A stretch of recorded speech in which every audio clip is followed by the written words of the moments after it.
আমার মনে হতো যে ওখানে কি হচ্ছে, ওটা কি আমি নিজের চোখে দেখতাম, বুঝতামও। মানে আপনার সামনেই ঘটনাগুলো ঘটতো? হ্যাঁ, ঘটতো। আমি দেখতাম দূর থেকে, মানে বোঝার চেষ্টা করতাম যে এটা কি হচ্ছে।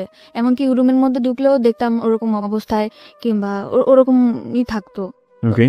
তো আমি তখন আমার নানুরে জিজ্ঞেস করতাম, কিংবা আমার খালাদের জিজ্ঞেস করতাম যে এটা কেন হয়। ওনারা কিছু বলতো না? না, ওনারা কিছু বলতো না, বলতো তোমার মার সাথে ওনার সম্পর্ক আছে। তাহলে মার সাথে যদি সম্পর্ক থাকবে, তাহলে বোনের স্বামী হয় কিভাবে? এরকম আমার মাথার মধ্যে সবসময় এটাই করতো। আর আমার চিন্তা ছিল যে ওইটা ওখানে কি হচ্ছে। এই জন্য আমি আস্তে আস্তে বড় হলাম। তখন ক্লাস 6-এ যখন পড়ি, তখন একটা ছেলের সাথে আমার সম্পর্ক হয়। আকাশ, এরকম আমার মা আর ভাইয়া এগুলা করে, তুমি আমার সাথে করবা? তখন ও বললো যে তুমি অনেক ছোট, আর আমাদের মধ্যে এরকম কেন হবে, যা হবে বিয়ের পর হবে। যেই খবর ওরা, আমি বলছি যে চলো আমরা একটা কিছু করবো, ওইখানে কি হয় তুমি আমার একটু বুঝাও। যখনই বলতাম একটু বুঝাও, ও এড়াই যেত, কেমন জানি করতো না। ও আবার অনেক খারাপ ছিল ছেলেটা, যেরকম অনেক ধরনের নেশা করতো, এর জিনিস চিন্তাই করতো, ও করতো। তারপরও ওরাকে আমি অনেক ভালোবাসতাম।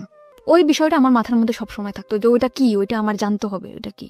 মানে বাবা মা এবং দুলা ভাইকে যে অবস্থায় দেখেছেন? দেখছি।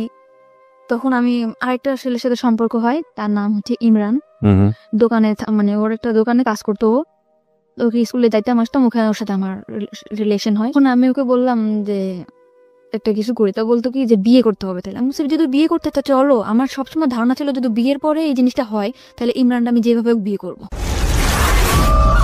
প্রতিটি অপরাধ এবং ভুল দাঁড়িয়ে থাকে গোপন কিছু ঘটনার উপর। আমরা সেই গোপনকে আনতে চাই সবার সামনে। দূরত্ব ছিল এরকম যে আমার মারে ততটা বেশি পছন্দ করতাম না, কারণ তার একটা সমস্যা ছিল কি, সে আমার বোনের যে হাজবেন্ড ছিল তার সাথে একটা ফিজিক্যাল রিলেশন ছিল। মেমোরি নেই না, আমার ছোটবেলা থেকে কোনো মনে ছিল না।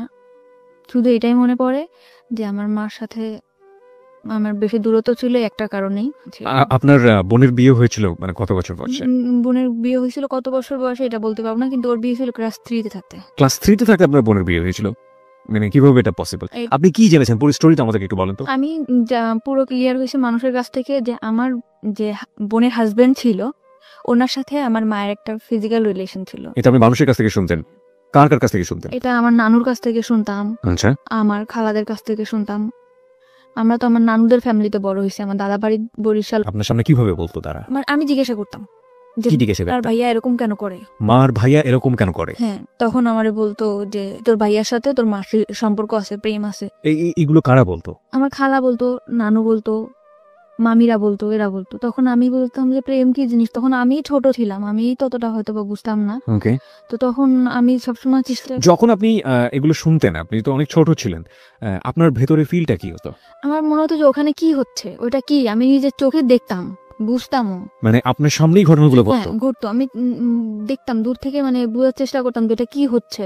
এমনকি রুমের মধ্যে ঢুকলেও দেখতাম ওরকম অবস্থায়, কিংবা ওরকমই থাকতো।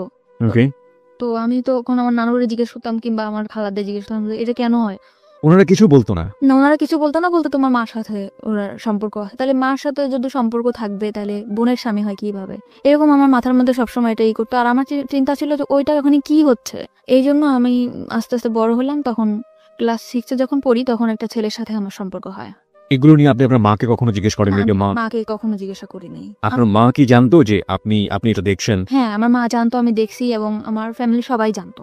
আমার বাবা, এভরিবডি নোজ ইট, সবাই জানতো। জানার পরেও বিষয়গুলো নিয়ে কোনো কথা হতো না, কোনো ধরনের কোনো ঝামেলা হতো না ফ্যামিলিতে? পুরো ফ্যামিলি তারপরেই ডিপেন্ড করতো। কার উপর?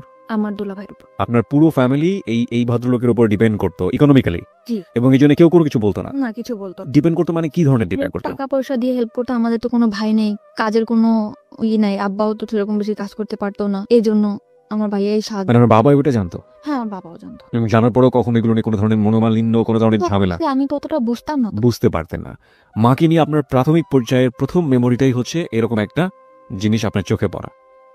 আজকের এই স্টোরিটা খুবই খুবই খুবই গুরুত্বপূর্ণ প্রিয় শ্রোতা, এবং যেটা হয়তো সমাজের অন্য কোনো লাখো মানুষের মধ্যে ওর গল্পটা মিলে যাবে না, কিন্তু একটা সন্তানের জন্য অনভিপ্রেত কোনো ঘটনা তার জীবনে কতটা ছাপ ফেলে এবং এটা শেষ পর্যন্ত কোথায় গিয়ে কি দাঁড়ায়। আমাদের সামাজিক মানসিকতার জায়গাতে আমরা যে সোশ্যাল সাইকিয়াট্রিক যে ব্যাপারগুলো আমাদের চারপাশে ঘটে যায়, সেগুলো গণমাধ্যমে খুবই কম আসে। এবং এগুলো যে মানব জীবনে কতটা গুরুত্বপূর্ণ, নেগেটিভলি এগুলোর ইম্প্যাক্ট কতটা ভয়াবহ হতে পারে, কিংবা আদৌ একটা মানুষের জীবনে কতটা প্রভাব ফেলে, সেগুলো নিয়ে আজকের এই হ্যালো উইথ 920 অনেক দূর এগিয়ে যাবে। আমরা একটু ওকে জানার চেষ্টা করি আসলে। ওকে ফাইন, আপনি যেটা বলছেন যে ক্লাস 6-এ আপনি একটা ছেলের সাথে বা কোনো একটা, হ্যাঁ আমার মামার বন্ধু ছিল সে, তো আমি তার সাথে কথা বলতাম, সব ধরনের আর কি ফাজলামি করতাম। তখন আস্তে আস্তে বললো যে তোমার আমার খুব ভালো লাগে, তোমার আমার পছন্দ। ঠিক আছে, তখন আমিও আর কি ছিলাম যে ভালোবাসা কি জিনিস, ফার্স্ট টাইম 6-এ থাকতে এরকম আসছে, তখন আমিও এটার মধ্যে করলাম। তখন আমি ওরে বললাম কি, আমি আমার মার বিষয়টা ওরা শেয়ার করলাম যে আকাশ, ওর নাম ছিল আকাশ, আকাশ এরকম আমার মা আর ভাইয়া এগুলো করে, তুমি আমার সাথে করবা? তখন ও বললো যে তুমি অনেক ছোট, আর আমাদের মধ্যে এরকম কেন হবে, যা হবে বিয়ের পর হবে। যেই খবর ওরা আমি বলছি যে চলো আমরা একটা কিছু করবো, ওইখানে কি হয় তুমি আমার একটু বুঝাও। যখনই বলতাম একটু বুঝাও, ও এড়াই যেত, কেমন জানি করতো না। ও আবার অনেক খারাপ ছিল ছেলেটা, যেরকম অনেক ধরনের নেশা করতো, এর জিনিস ছিনতাই করতো, ও করতো। তারপরও ওরাকে আমি অনেক ভালোবাসতাম। তখন ফার্স্ট টাইম আমার লাইফে আসছে, আমি ওরা অনেক ভালোবাসতাম। পরে আমার মামার সাথে একটা দ্বন্দ্বের কারণে ও আর কি চলে গেছিল। আচ্ছা, তারপরে আমি আমাদের স্কুলে যাইতাম, ওই বিষয়টা আমার মাথার মধ্যে সবসময় থাকতো যে ওইটা কি, ওইটা আমার জানতে হবে, ওইটা কি। মানে বাবা মা এবং দুলা ভাইকে যে অবস্থায় দেখেছেন, দেখছি। তখন আমি আরেকটা ছেলের সাথে সম্পর্ক হয়, তার নাম হচ্ছে ইমরান। দোকানে, মানে ওর একটা দোকানে কাজ করতো। ওকে স্কুলে যাইতাম আসতাম, ওখানে ওর সাথে আমার রিলেশন হয়। তখন আমি ওকে বললাম যে একটা কিছু করি, তা বলতো কি যে বিয়ে করতে হবে। তাহলে আমি যদি বিয়ে করতে তা চলো, আমার সবসময় ধারণা ছিল যদি বিয়ের পরে এই জিনিসটা হয় তাহলে ইমরানটা আমি যেভাবে বিয়ে করবো। একটু জাস্ট বোঝার জন্য, মানে আপনার ওই বিষয়টার প্রতি এক ধরনের কিউরিওসিটি গ্রো করে। সবসময় মাথার মধ্যে খেলতেছে যে ওইটা কি হচ্ছে, ওখানে কি হলো, আমি ওইটা চাই। আকাশ বললো যে বিয়ে না করে এটা করা যাবে না, এই জন্য আমি চিন্তা করলাম যে আমি এটা বিয়েই করবো, সে যেই ছেলেই হোক। বিয়ে জিনিসটাও কি আপনি বুঝতেন না? আপনি এই বিষয়টা মার সাথেও কখনো শেয়ার করেননি, বড় বোনের সাথেও কখনো শেয়ার করেননি? আমি কারোর সাথে শেয়ার করি নাই। কেন কারোর সাথে করেননি? আমি মার সাথেও কথা বলতাম না, বড় বোনের সাথেও কথা বলতাম না, খুব কম। বড় বোনের সঙ্গে কেন কথা বলতেন? সবকিছু জানতো তো, জানার পরেও সেই বিষয়গুলোর না আপনি বুঝতেন ব্যাপারটা খারাপ? হ্যাঁ অবশ্যই, কারণ যেখানে ঘরের আড়ালে হইতেছে, একটা কোণে হচ্ছে, অন্ধকারে হচ্ছে, তখন কেন এটা হবে না? আমার নানুদেরকে জিজ্ঞেস করলে বলতো যে এরকম এরকম ভালো না, উল্টা পাল্টা কথা বলতো। তো এগুলো নিয়ে আপনার মার সঙ্গে নানুদের সঙ্গে কোনো ঝামেলা? কথায় খালার সাথে সবসময় প্রশ্ন করতাম, কিন্তু মার সাথে তত বেশি আমার মনে পড়ে না। হয়তো বা করছি কি করি নাই, কিন্তু আমার মনে পড়ে না যে মাকে কখনো প্রশ্ন করছি যে মা তুমি এটা কেন করছো। Curiosity, the ultimate thing is curiosity. এবং এই কৌতূহলের কারণে আপনি একটা ছেলেকে প্রপোজ করলেন যে বিয়ে করবেন বা এরকম কিছু একটা, কারণ ও বলছিল যেগুলো বিয়ের পরে হয়, আপনার কিউরিওসিটির জায়গা থেকে। আমাকে বলছিল এটা বিয়ের পরে হবে, তা আমি বলছি ঠিক আছে তাহলে আমি বিয়ে করতে চাই। ও ঘুরাইতে ঘুরাইতে 7 মাস কেটে গেল। 7 মাস পরে ওরা আমি খুব জোর করলাম যে আমাকে এখন বিয়ে করতেই হবে। তখন আমি বাসা থেকে পালাই গেলাম। পালাই ওর একটা ফ্রেন্ডের বাসা গেলাম। যাওয়ার পরে সে রাত্রের বেলা, অনেক দূর ওর ফ্রেন্ডের বাসা, ওদের বাসাও আমাকে নেয় নাই। মানে ও বেশি বড় না, দুজন মানে 2 বছরের বড় ছোট এরকম হবে, আর তত বেশি ভালো কাজও করে না যে আমার চালাইতে পারবে। তারপরেও ফ্যামিলির মতে বিয়ে করছে আমার ওই যে। ওর সাথে আপনার বয়সের ডিফারেন্স কত ছিল? 2 বছর। মাত্র 2 বছরে? তখন আপনি ক্লাস 6-এ পড়েন, তার মানে আপনার বয়স যদি 11 হয়ে থাকে তাহলে ওর বয়স 13 থেকে 14 বছর। না, তখন আমি ক্লাস 8-এ পড়ি। তখন আপনি ক্লাস 8-এ পড়েন। ওকে, তার মানে আপনিও নাবালিকা এবং সেও নাবালক বলা যেতে পারে। তখন আপনার সে 2 বছরের বড় হলে ওর বয়স 16 বছরের মতো হবে, আপনার তখন 14-র মতো। ওকে, বলুন তারপরে আমাদের ওই রাত্রেবেলা আমি ওরে বললাম যে এখন তো কিছু করতে পারো, তা বলতেছে যে হ্যাঁ অবশ্যই করতে পারি। তখন আমাদের মধ্যে হলো, তখন আমি বুঝতে পারলাম যে এই জিনিসটা এইটাই, এটার মধ্যে তেমন কোনো কিছুই না, এইটাই। তখন আমি আমার মার প্রতি আমার তত আরো বেশি ক্ষোভ হলো, ঘৃণা হলো যে এই কাজটা তো হাজবেন্ড ওয়াইফ করতে পারে, তো আমার মা আর দুলাভাই কেন করবে। এরপরে ওর বাড়িতে নিয়ে গেল, 3-4 দিন পর ওর ফ্যামিলি থেকে মানতে চায় না, তারপরও মেনে নিল। মানে আপনি বিয়ে করার পর আপনার ফ্যামিলিতে জানালেন যে? হ্যাঁ, আমার ফ্যামিলি থেকে তো অনেক ঝামেলা করতেছে। ওই যে আমার সে মামা আসে তো মনে করেন ওরে মারটা দিতে যেতেছে, এ করতেছে ও করতেছে, ওর নামে কেস করবে। বিয়েটা আপনারা কোথায় করলেন, কিভাবে করলেন? বিয়েটা করছি কাজী অফিসে। আমার নিবন্ধনের কাগজও চাইছিল, ওর একটা বড় ভাইরা দিয়া আর কি 18 বছর করে নিছিল। তখন একটা কাজীরে দিয়ে আমার বিয়েটা করাইছিল। তারপর বাড়িতে আসলাম, পরে আমার মা বললো ঠিক আছে মাইনে নেবো, তো তুমি বাসায় আসো। তো আমি বললাম ঠিক আছে বাসায় আসতে বেড়াইতেছি। তখন আমার মা ওরে খুব মার দিল। মার দেওয়ার পর আমি রাত্রে আবার চলে গেলাম। রাত্রে চলে গেলাম ওর বাসায়, যে মারাদুর যখন করছে আমি বাসাতেই থাকবো, আমার বাসায় আমি আর আসবো না। আমার ফ্যামিলির সাথে টোটাল যোগাযোগ বন্ধ। হঠাৎ করে একদিন আকাশ আমার হাজবেন্ডের নাম্বারে ফোন দিছে যে আমি ওর মামা হয়ে কথা বলবো। আমার আকাশের প্রতি অনেক বেশি ভালোবাসা ছিল। আকাশ মানে তোমার ফার্স্ট লাভ? হ্যাঁ। তখন আমার মা বাবা বললো যে তুই যদি আকাশের সাথে বিয়ে করতিস তাও মানে নিতাম, তো তুই ফিরায়, আমরা একদম তোর তো ছোটবেলা থেকেই স্বপ্ন ছিল, মানে আমার ইচ্ছা ছিল যে আমার একটা ফ্যামিলি হবে, সুন্দর শ্বশুর বাড়ি। আমি সবসময় গল্প করতাম যে আমার এরকম শ্বশুর বাড়ি হবে ওরকম। তো তখন বললো যে আকাশের সাথে বিয়ে করার পরে তো আমরা মেনে নিব। তখন আমি বললাম যে ঠিক আছে। ইমরানকে কিন্তু আমি সত্যি ভালোবাসতাম না, শুধু ওই বিষয়টা জানার জন্যই আমি তার বিয়ে করছিলাম। মানে শুধু কিউরিওসিটি নিবারণ করার জন্য। My goodness. ওকে। পরে আমি আকাশে বললাম ঠিক আছে আকাশ, আমি তোমার বিয়ে করবো, তুমি আমার বিয়ে করবা? তখন আমার মা ওরে শিখা দিলে যে বলো যে হ্যাঁ বিয়ে করবো। তখন বললো যে হ্যাঁ অবশ্যই তোমার বিয়ে করবো, তোমার আমি ভালোবাসি না। তখন আমি আমার বাড়িতে চলে আসলাম। আসার পরে তার 4 দিন পর ডিভোর্স করলাম ওরে। মানে ডিভোর্স করলেন আপনি নিজের ইচ্ছা? আমি নিজে ইচ্ছা ডিভোর্স। জাস্ট এই কথাটা বলাতে ফ্যামিলি থেকে যে আকাশের ব্যাপারটা হলে হতো, হ্যাঁ আপনি নিজে থেকে ডিভোর্স আমার করে দেন। বাবা সবাই বললো যে হ্যাঁ ঠিক। বাবা বলে নাই, বাবা কখনোই আমার কোনো কথার মধ্যে আসে নাই। মা বললো, বোন বললো যে ঠিক আছে ওর সাথে বিয়ে দেবো, তুই আয়। তখন আমি চলে আসলাম। আয়সা আমি বললাম ঠিক আছে আকাশের সাথে বিয়ে দাও। এখন আকাশের সাথে আমার বিয়ে দিতে চায় না। এখানে একটা বিষয় আপনাদেরকে একটু নোট করে প্রিয় শ্রোতা, আমাদের মানে পারিপার্শ্বিক এবং সামাজিক জায়গা থেকে সেক্সুয়াল এডুকেশন বা কি বলা যেতে পারে এটাকে, যৌন শিক্ষা আমরা যেটাকে বলি, সেটা প্রপারলি হয় না। এর কারণ আমাদের সোসাইটিতে এটাকে ট্যাবু মনে করা হয় এবং এটা একটা গোপন বিষয়। এটাকে নিয়ে কথাবার্তা বলা সন্তানদের সামনে কিংবা এই বিষয়টা নিয়ে এইভাবে ওপেনলি একটা কথা হতে পারে, এই বিষয়গুলো আমাদের সমাজের চোখে ভালোভাবে দেখা হয় না। কিন্তু কিউরিওসিটির জায়গাতে একজন নাবালিকা কিংবা একটা শিশু যদি এই বিষয়টি কোনোভাবেই ভুল ব্যাখ্যার শিকার হন কিংবা কিউরিওসিটির জায়গাতে তাকে যদি প্রপারলি এডুকেশনটা না দেয়া হয়, সেটা তার জীবনে আসলে কি হতে পারে সেটার একটা বেস্ট এক্সাম্পল হচ্ছে আমাদের আজকের এই পাখির জীবনের প্রথম পর্যায়ের একটা গল্প। শুধুমাত্র একটা অবৈধ সম্পর্ক, যেটা বোঝে না অবৈধ সেটাও সে বোঝে না, এরকম একটা সম্পর্ক দেখে তার ভেতরে কিউরিওসিটি হয়েছিল যে আসলে জিনিসটা কি, এটা আমি বুঝতে চাই, এবং তার জন্য সে বিয়ে করে ফেলেছে। না সে বিয়ে জানে, না সে শারীরিক কোনো সম্পর্ক জানে। আমি স্পেশালি থ্যাঙ্কস জানাই যে ইদানিং আমাদের শিক্ষাক্রমে ক্লাস 8-এর পাঠ্য বইয়ের পাশাপাশি এরকম বিশেষ করে সেক্সুয়াল এডুকেশনের জন্য একটি পাঠ্য বইয়ের ব্যবস্থা করা হয়েছে এবং যেখানে খুব সুন্দরভাবে বিষয়গুলোর ব্যাখ্যা দেওয়া হয়েছে শারীরিক জ্ঞান অর্জনের জন্য। কোনটা পজিটিভ কোনটা নেগেটিভ হলে কি ধরনের ক্ষতি হতে পারে এবং এটা কোন বয়সে গিয়ে কি করা উচিত। আমার মনে হয় এটা আমাদের বিশেষ করে এই ধরনের ঘটনা থেকে অনেকখানি বাচ্চাদেরকে দূরে রাখবে। তবে দিস ইজ রিয়েলি টাফ, কারণ যেই ব্যারিয়ারটা আমরা ভাঙার চেষ্টা করছি, এতদিন যে ধরনের একটা অবয়ের মধ্যে ছিলাম, এগুলো নিয়ে কথা বলা যায় না, এগুলো নিয়ে কথা বলা পাপ, এগুলো নিয়ে কথা বলা অন্যায়, এবং এই ধরনের ব্যাপারে ছেলেমেয়েদেরকে সামনে নিয়ে আসা, ছেলেমেয়েদের এই কিউরিওসিটিগুলো নিবারণ করা বা ওদের এইসব বিষয় কিউরিওসিটি দেখলে ওদেরকে দমিয়ে দেয়া, এই বিষয়গুলো মারাত্মক রকমভাবে টাফ করে দিবে আমাদের এই বিষয়টাকে। কিন্তু আমার মনে হয় যে যদি পজিটিভ কোনো রেজাল্ট আমরা পাই এবং পাওয়ার সম্ভাবনা যেহেতু আছে, সুতরাং এই জিনিসগুলোকে পজিটিভলি ছেলেমেয়েদের সামনে আনা উচিত। কোনটা ভালো কোনটা মন্দ সেটা তাদেরকে ক্লিয়ার করে বুঝিয়ে দেওয়া উচিত। নইলে গোপনে নিভৃতে এই ধরনের অসংখ্য ঘটনা সমাজে ঘটে যাচ্ছে যেগুলো আমরা কখনো ফোকাস করি না এবং অনেক সময় জীবনটাকে হেল করে দিতে পারে। বাই দ্য ওয়ে, আমরা ফিরছি আবার আপনার জীবনের গল্পে। তারপর আপনি ডিভোর্স করলেন এবং আপনাকে বললো যে না বিয়ে দেবে না। তখন আমার ফ্যামিলি থেকে বললো ওকে বিয়ে দেওয়ার মতো ছেলে হলো, ও এরকম খারাপ কাজ করে, চুরি করে, এটা করে ওটা করে, ওর সাথে বিয়ে দেবো না। তখন আমি বললাম যে তোমরা তো নিয়ে আসলে, আর আকাশও তো আমি অনেক ভালোবাসি। তখন আকাশে বললাম, আকাশ বললো তুমি আমার সাথে পালাই যাবা? মানে ফোনে বললো, তা আমি বলছি ঠিক আছে আমি তোমার সাথে পালাই যাবো। তো ওর সাথে আমি পালাই যাওয়ার জন্য পুরো প্রস্তুত। পরে আমি ওর সাথে পালাই গেছি। যাওয়ার পরে 3 দিন ওর একটা ফ্রেন্ডের বাসায় নিয়ে আমাকে রাখছে, বলছে যে বিয়ে করি নাই, বিয়ে করবো। তখন একটা কাগজ আমার কাছে নিয়ে আসছে, এনে বলতেছে এটা কোর্ট ম্যারেজ করতে হবে, তুমি এটার মধ্যে সাইন করো। তখন আমি ওটার মধ্যে সাইন করছি। হাজব্যান্ড ওয়াইফ যেভাবে থাকে ওইভাবে থাকার জন্য পুরো প্রিপারেশন নিছি, বাসা নিছি, এরকম থাকবো। তখন ওর আরেকটা মামা ছিল, মানে আমার মামারই বন্ধু এরা, তার নাম ছিল সুমন। তখন এসে বললো তুমি যে এরকম বাসা টাসা নিছো, ওর সাথে কি তোমার বিয়ে হয়েছে? আমি বলছি হ্যাঁ। কয়েক ওইটা বিয়ের কাগজ না, এটা তোমার সাথে 1 বছরের কন্ট্রাক্ট ম্যারেজ করবে বলে বিয়ে করছে। মানে 1 বছরের কন্ট্যাক্ট ম্যারেজ করেছে? ওকে। আমি তখন ওইটাও বুঝি না যে কন্ট্যাক্ট ম্যারেজ আসলে কি। আমি বলছি আমার কাগজটা দেখেন, আমি পড়তে পারবো।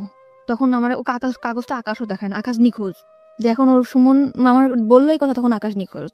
কিন্তু আকাশের প্ল্যান ছিল ওইটাই যে মামা, আমার আগে যে মামা ছিল তার সাথে তার দ্বন্দ্ব ছিল, এই জন্য সে আমার বিয়ে করবে কিংবা একটা ইসের মধ্যে রাখবে, কিন্তু সেও আমারে ভালোবাসতো না। কিন্তু আমি ভাবতাম যে একটা সংসার হবে, আকাশ আমার ভালোবাসা, আকাশের সাথে আমি ভালোভাবে থাকতে পারবো। সেভাবে হলো না। তো তখন আমার সুমন মামা ফোন দিল মা বাবারে, মা বাবা বললো যে ঠিক আছে ওরে নিয়ে আসো। জিনেদা ছিলাম আমরা, ইয়ান থেকে খুলনা নিয়ে আসলো। খুলনা নিয়ে যাওয়ার পরে আমার মা বললো যে ঠিক আছে যা হয় হয়েছে, এরকম ভাবে থাকো। এরকম করে পরে আমার ঢাকাতে চলে আসলাম। আমার বোন আর দুলাভাইও ঢাকাতে থাকতো, তখন চাকরি হয়েছিল আমার বোনের।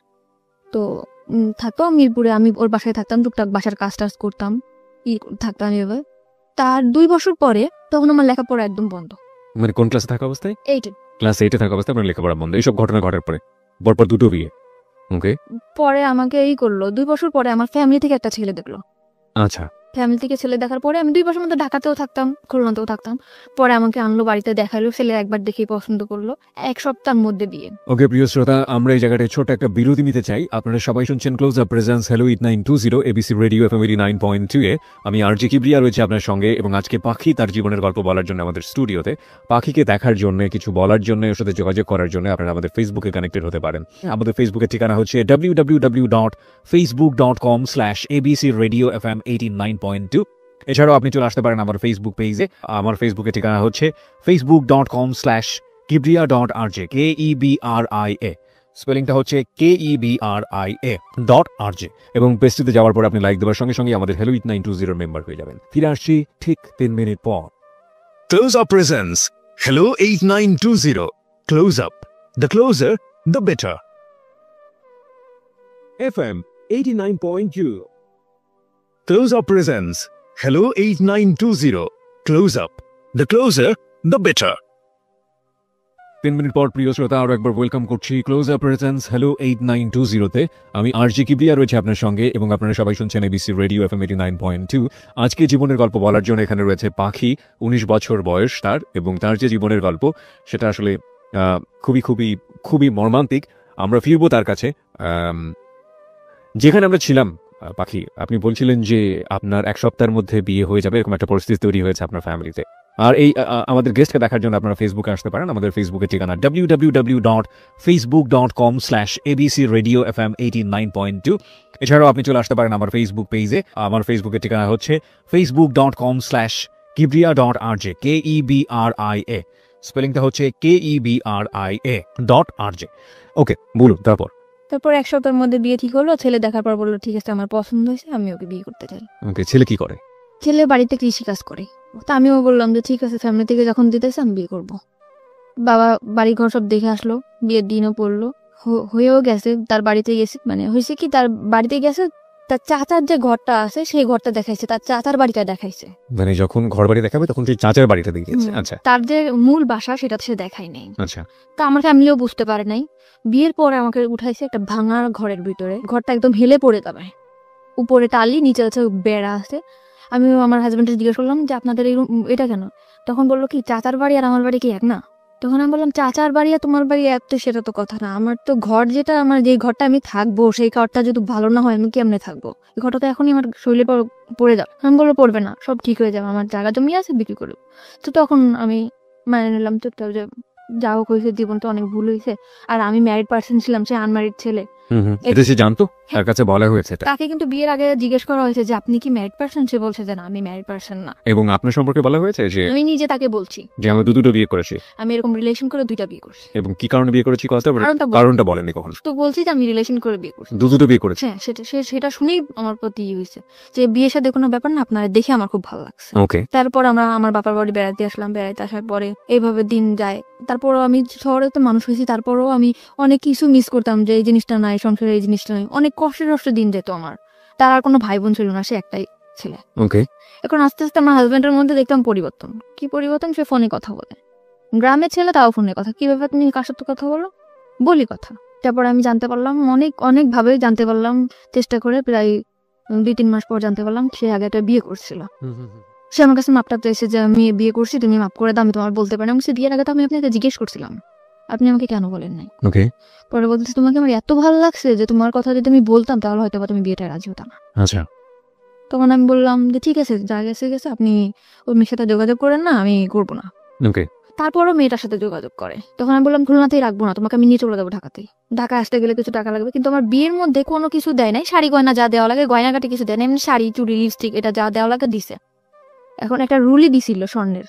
তখন আমি মারে বললাম যে মা, রুলিটা আমরা বেশ বন্ধক রাখি, এখন ক্যাশ টাকা তো আমার কাছে দিচ্ছে না, বন্ধক রাখা আমি টাকাটা নিয়ে দিই, তুমি ও পরে চাকরি করে যখন টাকা ছাড়া যাবে তখন বললো যে ঠিক আছে চল বন্ধক রাখতে যাই। বন্ধক যখন রাখতে গেছি তখন আঙ্কেল আমারে বলে তুমি কি দুষ্টামি করতে আসছো আমার সাথে? কোন আঙ্কেল? মানে জুয়েলারির যে আঙ্কেল। ওকে। বলছি কেন আঙ্কেল? বলতেছে যে অবশ্যই, তুমি এটা এমনিটি স্বর্ণ রিয়াই না, তুমি বলতেছো এটা স্বর্ণের। আমি বলছি কেন, এটা আমার বিয়েতে দিছে, এটা কেন এমনিটি স্বর্ণ হবে? এটা স্বর্ণের পানিতে ধোয়া, এটা 6 মাস পর কালার যাবে। তখন আমি আমার হাজবেন্ডের ফোন দিলাম যে তুমি আমাদের মানে টাউন আছে, টাউনে আসো, তখন দোকানে নিয়ে গেলাম, যেটা কি এটা তো স্বর্ণের না। তো বলতেছে কে বলছে স্বর্ণের না, অন্য দোকানে চলো। তুমি কোন দোকানে যাবা? স্বর্ণপটির মধ্যে। পরে ওর যে দোকানে যাইতেছে সেই দোকানে একই কথা। তখন ও মানে ওর ঘাম বের হয়ে গেছে পুরা। পরে বলতেছে কি যে মাফ করে দাও, তোমার খুশি করার জন্য এটা করছে। তাও আমি মাফ করে দিছি ওরে। আমার ফ্যামিলি থেকে মোটে রাজি না যে এরকম এখন থেকে এই ছেলে এরকম করতেছে, তা ভবিষ্যতে সে কি করবে। তখন আমি তারপরও ঢাকাতে নিয়ে আসলাম, নিয়ে আমার বোনের কাছে রেখে গেলাম। ভাইয়া ওর একটা চাকরি দিতে, ওরা চাকরি দিল। ওর আগরাতে চাকরি হতে গেলে রক্তের গ্রুপ পরীক্ষা করতে হয়, গ্রুপ পরীক্ষা করাইলো, টাকা পয়সা যা লাগে সব ভাইয়া দিল, ম্যাচ ঠিক করে দিল। ভাইয়া মানে আপনার দুলা ভাই? সেই দুলা ভাই। ওকে। মানে আমাদের ফ্যামিলিতে সে খুব কেয়ার করে। তারপরে চাকরি দেওয়ার পরে চাকরি থাকলো আমার টাকা পয়সা দেয় না। ভাইয়ার শুধু একই কমপ্লেন যে ও নাকি ফোনে কথা বলে। আমি বলছি ফোনে তো আমার সাথেও কথা বলে। তারপরে আমার ভাইয়া বললো যে ঠিক আছে তুই ওর ঢাকাতে চলে। তখন আপনি কোথায় ছিলেন? আমি আমার মার বাড়িতে ছিলাম। খুলনাতে ছিলেন? জি। তখন আমি ঢাকাতে চলে আসলাম, ভাইয়ার বাসায় থাকতাম। ও ছুটি সেটা পাইলে আসতো, ভাইয়ার বাসায় থাকতাম করতাম। তারপরে আমি বললাম যে ঠিক আছে, ভাইয়ার বাসা তো মানে গেস্ট যে রুমটা, ড্রয়িং রুমটা যেটারে বলে, ওইটা তো ভাইয়াদের ছুপা নাই, ওটা তো খালি আসতো। ওখানে আমরা একটা পর্দাটা নাই, ওখানেই আমরা সংসার করা শুরু করি। বললো ঠিক আছে। আমাদের মানে ওর রুম নেওয়ার মতো এত বেশি টাকা বেতন পাইতো না, মাত্র 7,000 টাকা বেতন পাইতো। তখন ভাইয়া বললো ঠিক আছে, এই কয় টাকা বেতন পাই তো আর বাইরে থাকা সম্ভব না, তো তোরা আমাদের এখানেই থাক, খাওয়া থাকা পাবো 3,000 টাকা দিবি তোরা দুজনে। তো শুধু খাওয়া থাকা, এছাড়া আমি যে তার ওয়াইফ, একটা কোনো কসমেটিক বা কোনো ড্রেস এগুলা কিছুই দেয় না। তখন আমার বোন বলে যে আমার বোনটা ভালোভাবেই মানুষ হয়েছে, তো তুমি এরকম ওর কিছু দেও না কেন? বলে এটা আমাদের ফ্যামিলি ব্যাপার। তা আমি বললাম ব্যাপার ঠিক আছে, তুই কিছু বলিস না। ভাইয়া তখন আমার ড্রেস যা লাগে দেয়। 7,000 টাকাতে স্যালারি পাইতো, 3,000 টাকা বোনটা দেওয়ার পরে যে কটা টাকা তো বাড়ি পাঠাই দিত। মানে ও বাড়িতে অনেক দেনা ছিল। আচ্ছা আচ্ছা। আমি বলতাম যে কবে শেষ হবে, আর আমাদের ঢাকায় আসতে আমরা কি আজীবন ঢাকাতে থাকবো? তোমার বাড়িতে একটা ঘর নাই, ঘর এরকম টুকটাক আর কি ঝগড়া হতো প্রায়। হাজবেন্ড ওয়াইফ যেটা ভালোবাসে এটা কখনো আমি পাইতাম না। আচ্ছা। সবসময় মানে চিন্তা করতে কি এত চিন্তা করো তুমি চিন্তা করে তো কোনো কিছু বের করতেই পারো না। তখন আমার দুলাভাইরে বললাম ভাইয়া আমার একটা চাকরির ব্যবস্থা করে দাও। তো বললো যে এই তো তুই পাশ করিস না, এই যে পরীক্ষা দিয়ে পর চলে আসছিস, কি চাকরি দিব? তো ভাইয়ারা সবসময় বলতাম যে একটা চাকরি দিয়ে দাও, একটা চাকরি দিয়ে দাও। তখন ও যে কোম্পানিতে চাকরি করে, ফরেনার কোম্পানিতে, ওর একটা ম্যাডাম ছিল। তো ওই ম্যাডামটা বাচ্চা কাচ্চা হইতো না, তার হাজবেন্ডও বাইরে থাকতো, সেখানে একা থাকতো। তা আমারে তার কাছে রেখে আসছিল, মাসে 5,000 টাকা স্যালারি দিবে, অল টাইম তার সাথে থাকতে হবে। ওকে। তো এরকম আমি থাকতাম। তখন আমার হাজবেন্ড সে ডাইরেক্টলি বলতেছে বাসায় কাজে দিছে নেই করছেন, কিন্তু আমি বাসায় কাজ করতাম না, শুধু তার সাথে থাকতাম।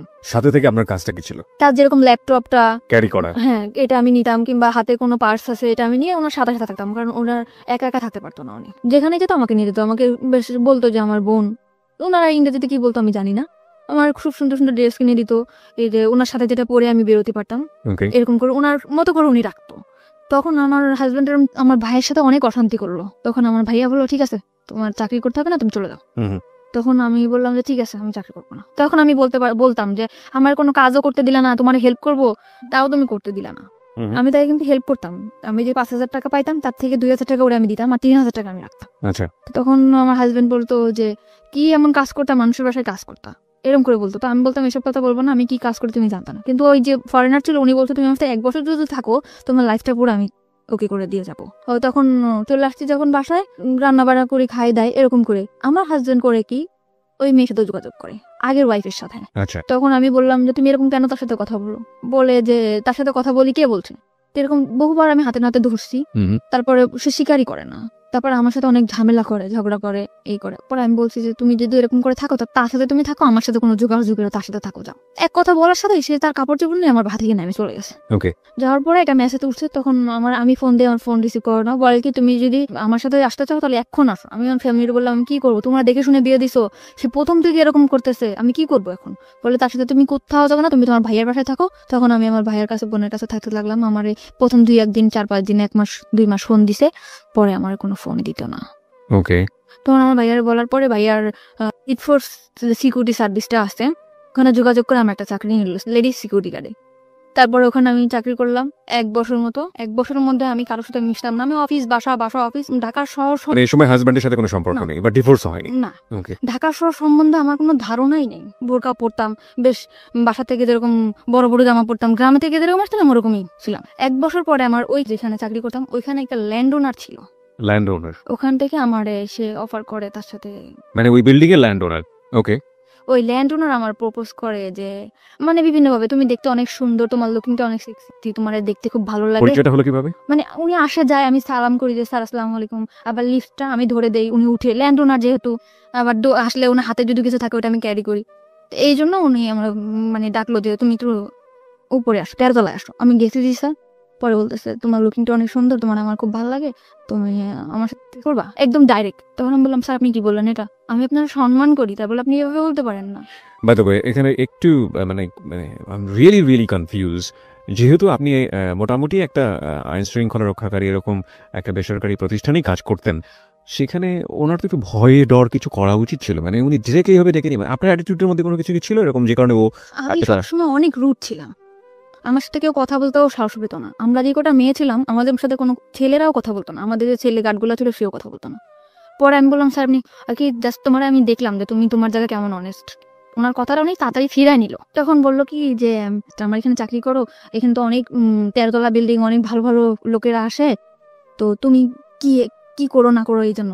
তা দেখলাম ভালো, তুমি থাকতে পারবা এখানে, 1 বছর হয়েছে, আমি চাই যতদিন এখানে আছে তুমি থাকো। তখন আমি বললাম যে স্যার ঠিক আছে। তখন সে ল্যান্ড ওনার, তার উপর আমি কিছু বলতেও পারি না। তখন আমার যে জুন কমান্ডার ছিল তাকে আমি বললাম স্যার এরকম ভাবে আমার প্রপোজ করছে। কয় তোমার তো কপাল খুলে গেছে। সে কি মেল ছিল না ফিমেল ছিল? ছেলে ছিল। ছেলে, ওকে। তো তুমি যদি একটু সময় তার সাথে করো, আমি তখন ব্যাপারটা যে কি ব্যাপার, আমি এখানে ঢাকা শহরে কাজ করতে আসছি। তখন আমি স্যারে বললাম স্যার আমি যদি কাজ করেই খাবো তাহলে আমি যদি ওরকম করেই খাবো তাহলে তো আমার কাজ করার দরকার আসে না। এখানে আমি আমার শ্রম বিক্রি করতে আসছি, আমার শরীর না। তখন আমি তাকে এই কথাটা যখন বললাম সে আমার পড়ানোর রাগিয়ে গেল যে তোমার জন্য আমাদের এই পোস্টটা থাকবে না। পোস্ট থাকবে না? হ্যাঁ, এই কথা বলার পর আমি ওখান থেকে চলে আসলাম আমাদের হেড অফিসে। উনি আমার নামে কমপ্লেন করলো, আমার যে জুন কমান্ডার স্যার উনি এরকম ডিউটি ভালো করে না, এই জন্য ওর নামে কমপ্লেন হয়েছে, ল্যান্ড ওনার কমপ্লেন দিয়েছে, আপনি ওকে ডাকেন অফিসে। আমাকে স্যার ফোন দিল। আমি ভর্তি হওয়ার পরে কখন আর অফিসে যাই নাই, ওই ফার্স্ট টাইম। ওকে। খুব ভয় পাচ্ছি আমি, স্যার আপনি আমাকে কেন ডাকছেন? কি আমি জানি কি হয়েছে না হয়েছে। আমি পরে স্যারের বললাম যে স্যার আপনি আমার বাবার বয়স এরকম এরকম ব্যাপার। কি মা তাহলে তোমার ওখানে যাওয়া ঠিক হবে না, তুমি রিজার্ভে থাকো। রিজার্ভ? হ্যাঁ। ওকে। যে বিভিন্ন জায়গায় যেরকম সোনারগাঁ, রেডিসন এরকম যেরকম পার্টি টাটি হয়, এখানে ডিউটি করলে তুমি ডিউটি করো। ওকে। এমনি সময় বাসায় থাকবা, তোমার স্যালারি 6,000 টাকা, 9,500 টাকা স্যালারি পাইতাম, ওখান থেকে 6,000 টাকা চলে আসছে। ওকে। ওখানে বিভিন্ন ছেলেদের সাথে ডিউটি করতে হতো, আমি ওখান থেকেই খারাপ হয়ে গেলাম। মানে রিজার্ভে যাওয়ার পরে আপনি মানে হাউ ইট হ্যাপেন, মানে খারাপ হয়ে গেলাম বললে আপনি তো বুঝবেন না কিভাবে কি ঘটনাগুলো ঘটেছে। মানে একটা ছেলের সাথে মিশতাম, অমুক জায়গায় ডিউটি করতে হবে, আমাদের দুইজনের, একটা ছেলে একটা মেয়ে। কত কথা হয় না, কথা হইতে হইতে হইতে হইতে ওরা বলে যে আমরা এরকম ড্রিঙ্কস করি, আমরা অনেক মজা থাকি, তুমি কি এমন ড্রেস পরো, বোরকা পরো কেন, এখন কি মেয়েরা বোরকা পরে কিনা। আর আমার মধ্যেও না ওরকম একটা চঞ্চলতা কাজ করতো, আমিও চাইতাম যে না এদের সাথে খোলামেলা ভাবে থাক। এর ভিতরে এরকম থাকতে থাকতে আমাদের বাড়ির পাশে একটা বাড়ি ছিল, বাড়িটার নাম নাই, মানে আমাদের থেকে অনেক ভালো অবস্থা। ছেলেটা দেখতে শুনতে অনেক সুন্দর ছিল, সে যে আমার মতো একটা মেয়ে প্রপোজ করবে আমি ভাবতে পারিনি। আমি এর মধ্যে বাড়িতে গেছিলাম একবার, পহেলা বৈশাখে বাড়িতে গেছি। সে আমাকে ডাইরেক্ট বললো যে পাখি তোমার খুব ভালো লাগে, তোমার বিয়ের আগে থেকেই ভালো লাগে, তোমার সাথে আমি ফ্রেন্ডশিপ করতে পারি। আমি বললাম যে ঠিক আছে করতে পারো। তখন আমিও চাইছিলাম যে একটা মানুষ আমার জীবন থাকুক। এরকম করতে করতে না তার সাথে আমার ফোনে, সে থাকতো খুলনাতে, আমি থাকতাম ঢাকাতে, ফোনে রিচার্জ করে দিতাম। আমি চাকরি করতাম, ফোনে রিচার্জ করে দিতাম 50 টাকা 100 টাকা, কোনো গেঞ্জি যা পারতাম কিনে রাখতাম ওর জন্য। ও খুশি হতো, আমার অনেক বেশি মানে আমার কথা দিয়া বলায় রাখতো। আমি এখন যেটা বুঝি যে না আমার কথা দিয়া বলায় রাখে, মানে বিভিন্ন রকম কথা বলতো। আমাকে কখনো একটা সুতাও কিনে দিত না, কিন্তু আমি চিন্তা করতাম যে ওরে কি পরলে ভাল লাগবে, কি করলে ভাল লাগবে, এটা করতাম। যেমন প্যান্ট, শার্ট, টি শার্ট, ঘড়ি এগুলো কিনতাম, বিভিন্ন উপর টাকা দিতাম। আমি আর যে 6,000 টাকা থেকে মানে অল্প কিছু, ধরুন 200-500, তখন ওইটাই আমার কাছে বেশি ছিল, ওরকম দিতাম। ও নিত, ও চাইতো। পরে ও মাস্টার্স কমপ্লিট করলো, তখন আমি বললাম যে তুমি ঢাকাতে আসবা, বললো হ্যাঁ ঢাকাতে আসবো। ঢাকাতে আসলো ফ্রেন্ডের বাসায়, আমরা ঢাকায় দেখা করলাম, কথা বললাম অনেক। ও সবসময় বলতো তোমার আমি বিয়ে করবো, যে আগে থেকে আমার পড়াশোনাটা কমপ্লিট হোক। ছেলেটা অনেক সুন্দর ছিল। মানে ও তো বিবাহিত ছিল না, বিবাহিত ছিল না, একদম বিবাহিত ছিল না। আপনি সম্পর্কে সব জানতো? হ্যাঁ, আমার বাড়ির পাশে সব জেনে শুনে আমার দিকে আগাইছিল। ওকে। কিসে পড়তো ছেলেটা? তখন মাস্টার্স করতেছে। মাস্টার্স করছে, আর আপনি দিকে ক্লাস 10ও পাস করেন? না। ওকে। ঠিক আছে, তখন আমার হয়তো ওটা আবেগ ছিল, আমি বুঝতাম না যে ও যেরকম আমার দিকে আগাইছে। আমি ভাবতাম মনে হয় সত্যি সত্যি ও আমার ভালোবাসে।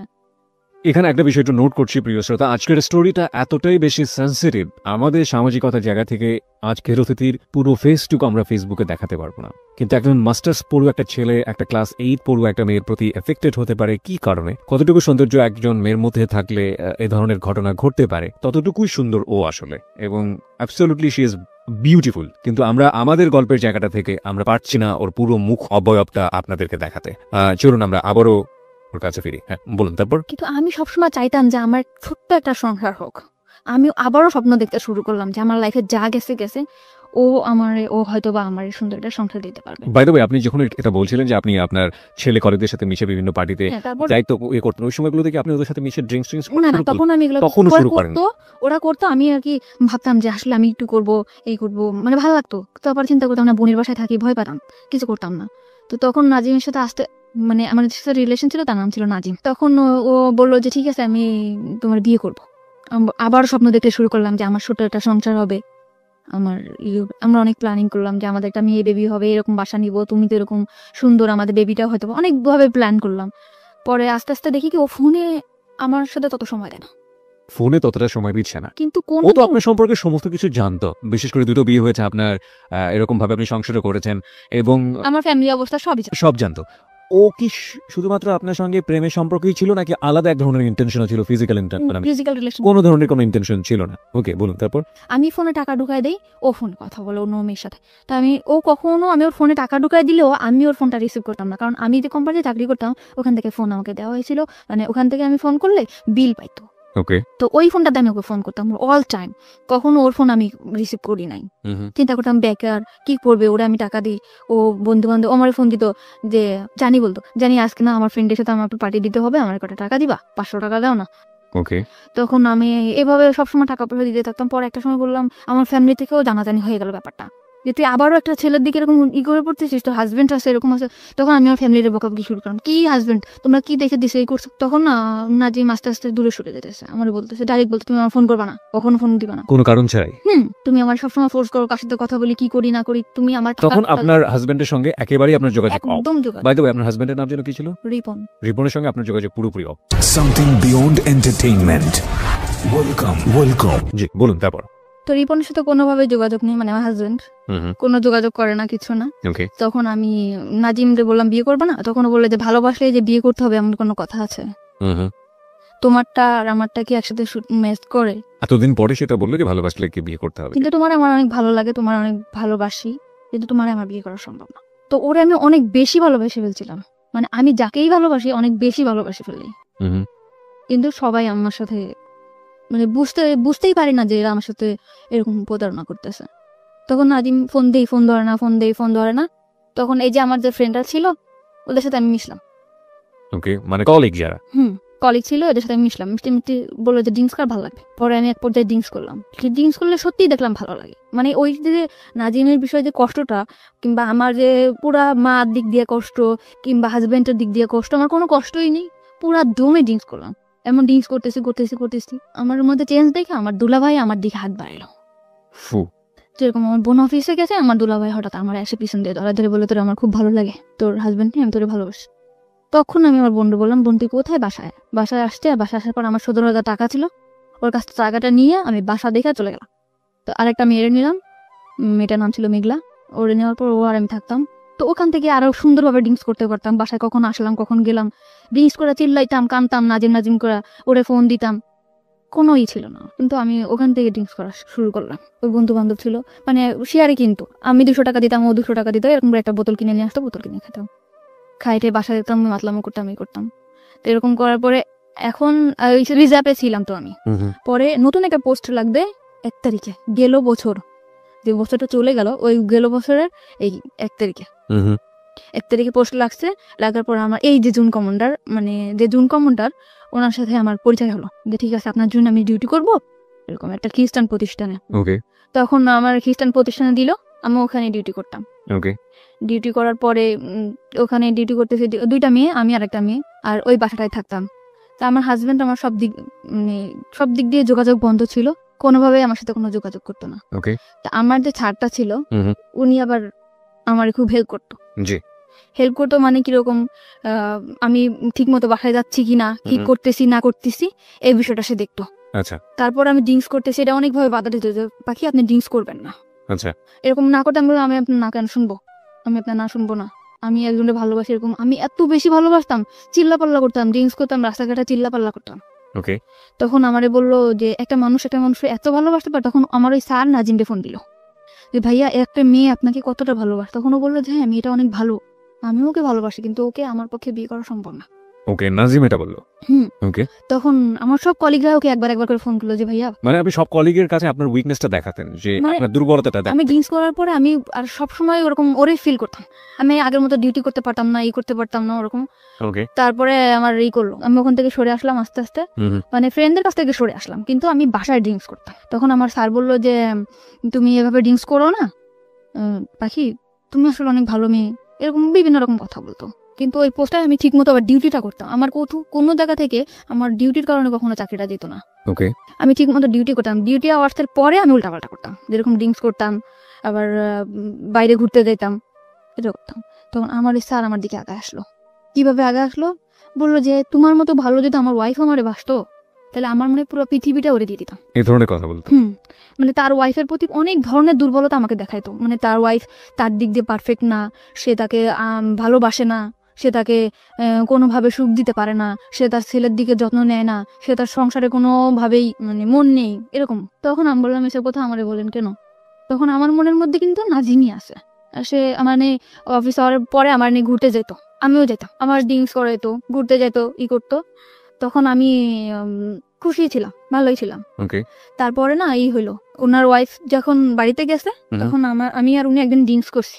উনি ড্রিঙ্কস করলে কোনো প্রবলেম হয় না, ওকে কিন্তু আমি ড্রিঙ্কস করার পরে আমি মানে পুরো অ্যাবনর্মাল হয়ে যায়। তখন আমি চিন্তা করতাম, মানে আমার সেন্সই থাকতো না। কিন্তু নাজিমকে কল করতাম, নাজিমকে কল করে এটা করতাম ওটা করতাম, উল্টাপাল্টা চিল্লাপাল্লা করতাম।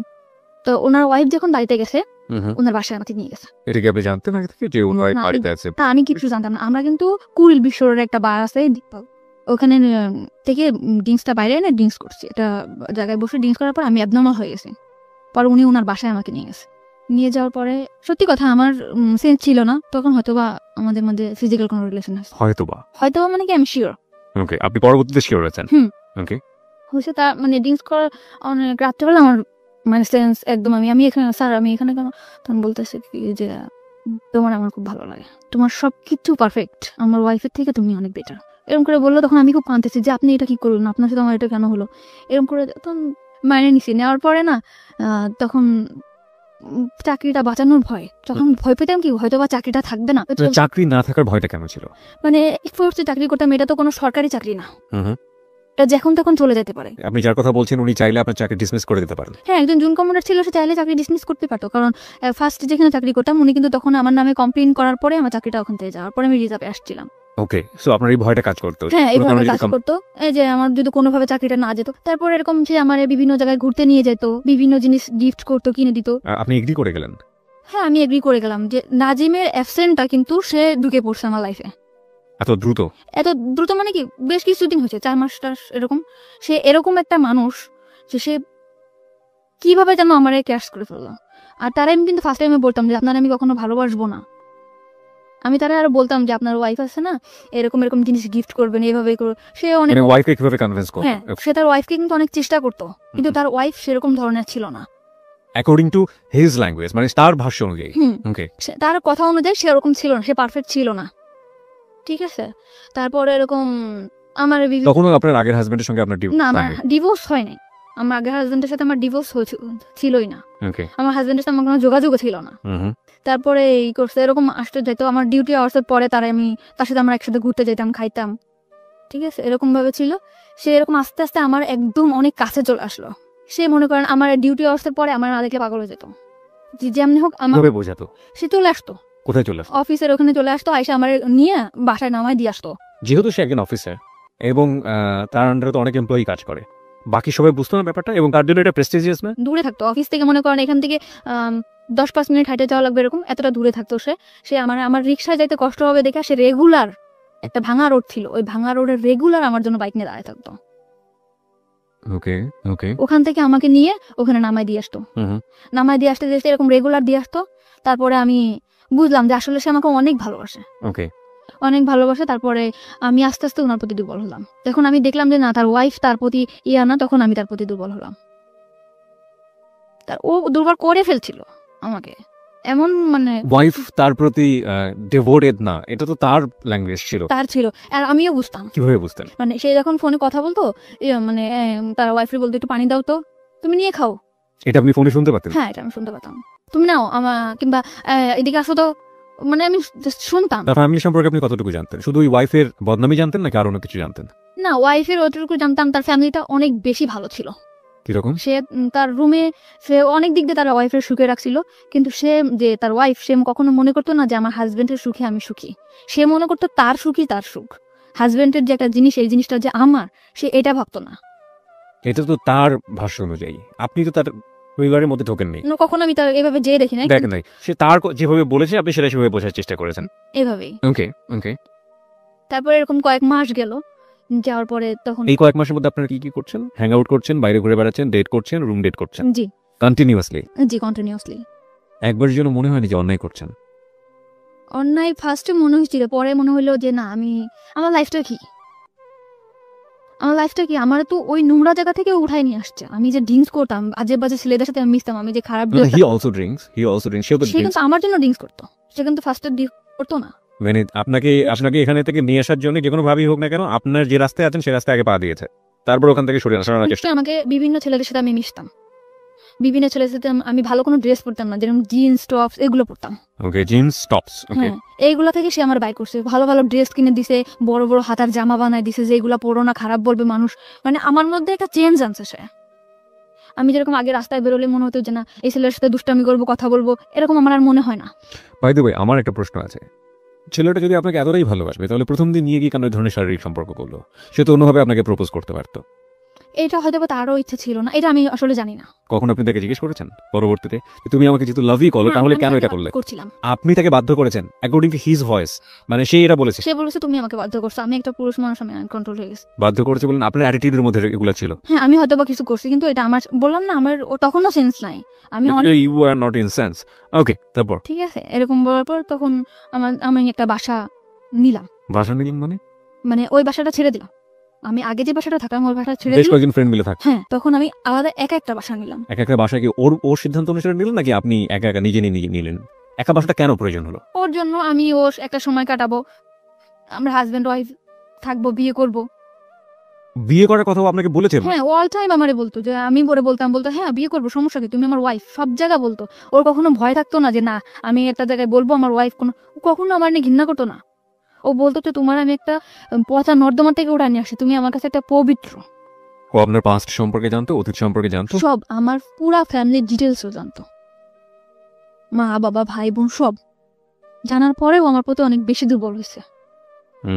তো এরকম করে সবসময় বলতো, অনেক অনেক লাভ করতো। বাসা নিলেন কোথায়? বাসা নিলাম অফিসের পাশেই। অফিসের পাশেই? আপনার কলিগরা জানতো যে এই ধরনের সম্পর্কে আপনি ওদের জড়াতেন? পুরোপুরি সিক্রেট ছিল বিষয়টা? পুরোপুরি সিক্রেট। আমার সবাই জানতো আমার হাজবেন্ড আছে, আমার একটা বেবি আছে, বাচ্চা, মেয়ে বাচ্চা, এটা জানতো। আমিও সবসময় ফেস করতাম যে আমার একটা বেবি আছে, মেয়ে, এরকম করে ফেস করতাম। তো ওরকম বাসায় আসতো যাইতো, সবাই জানতো আমার হাজবেন্ড। তো আমাদের মধ্যে না বিয়ে একটা সময় কাজী অফিসেও নিয়ে গেছে আমাকে। কাজী অফিসে নিয়ে গেল? হ্যাঁ, চলো বিয়ে করবো। গেছি, তখন আমার ডিভোর্স হয় নাই। তখন কাজী অফিস থেকে বললো যে ওনার তো ডিভোর্স হয় নাই, 3 মাস ডিভোর্স হওয়ার 3 মাস পর বিয়ে করতে হবে। Something beyond entertainment. Welcome.